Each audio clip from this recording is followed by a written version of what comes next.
या देवी सर्वभूतेषु शैलपुत्री रूपेण संस्थिता नमस्तस्यै नमस्तस्यै नमस्तस्यै नमो नमः।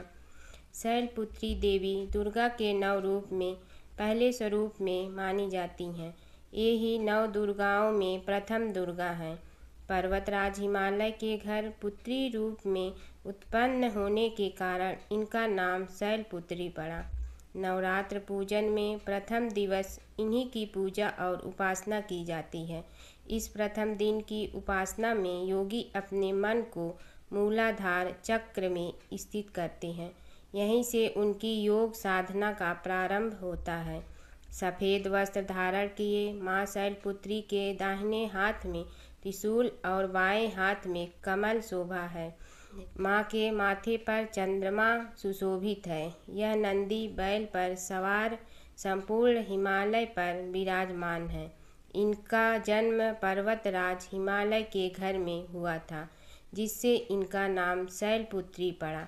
शैलपुत्री माँ को वृषोरूढ़ा और उमा के नामों से भी जाना जाता है। अपने पूर्व जन्म में ये प्रजापति दक्ष की कन्या के रूप में उत्पन्न हुई थी, तब इनका नाम सती था। मैं शैलपुत्री देवी के इस रूप को करुणा और स्नेह का प्रतीक माना गया है। घोर तपस्या करने वाली माँ शैलपुत्री सभी जीव जंतुओं की रक्षक मानी जाती हैं। माँ शैलपुत्री की कथा। एक बार प्रजापति दक्ष ने एक बहुत बड़ा यज्ञ किया। इसमें उन्होंने सारे देवताओं को अपना अपना यज्ञ भाग प्राप्त करने के लिए निमंत्रित किया, किंतु शंकर जी को उन्होंने इस यज्ञ में निमंत्रित नहीं किया।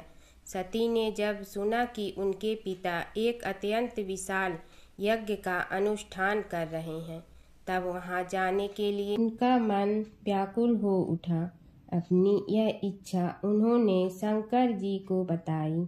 सारी बातों पर विचार करने के बाद उन्होंने कहा, प्रजापति दक्ष किसी कारणवश हमसे रुष्ट हैं।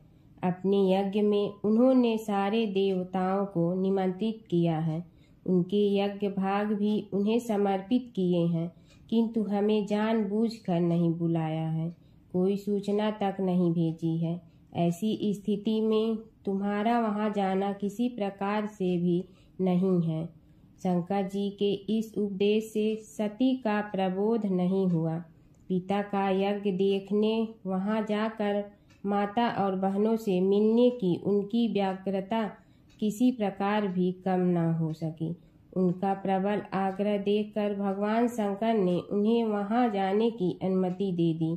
सती ने पिता के घर पहुंचकर देखा कि कोई भी उनसे आदर और प्रेम के साथ बातचीत नहीं कर रहा है। सारे लोग मुंह फेरे हुए हैं। केवल उनकी माता ने स्नेह से उन्हें गले लगाया। बहनों की बातों में व्यंग और उपहास के भाव भरे हुए थे। परिजनों के इस व्यवहार से उनके मन को बहुत क्लेश पहुंचा। उन्होंने यह भी देखा कि वहां चतुर्दिक भगवान शंकर के प्रति तिरस्कार का भाव भरा हुआ है। दक्ष ने उनके प्रति कुछ अपमानजनक वचन भी कहे। यह सब देखकर सती का हृदय क्षोभ, ग्लानि और क्रोध से संतप्त हो उठा। उन्होंने सोचा, भगवान शंकर जी की बात न मान यहाँ आकर मैंने बहुत बड़ी गलती की। वे अपने पति भगवान शंकर के इस अपमान को सह न सके। उन्होंने अपने उस रूप को तत्क्षण वही योगाग्नि द्वारा जलाकर भस्म कर दिया।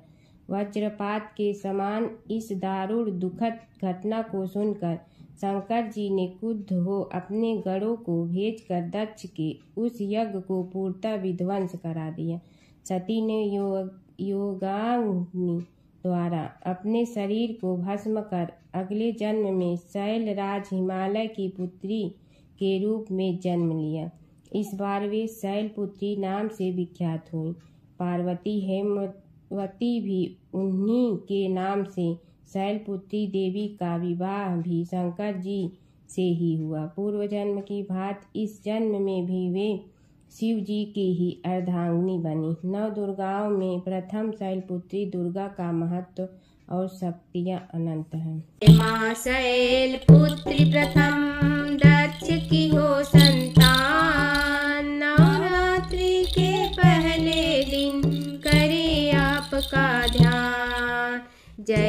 माँ शैलपुत्री, जय माँ शैलपुत्री। अग्निकुंड में जाके कूदी, पति का हुआ अपमान, अगले जन्म में पा लिया शिव के पास स्थान। जय माँ शैलपुत्री, जय माँ शैलपुत्री। राजा हिमाचल से मिला पुत्री बन सम्मान, उमा नाम से पा लिया देवों का वरदान। जय माँ शैलपुत्री, जय माँ शैलपुत्री।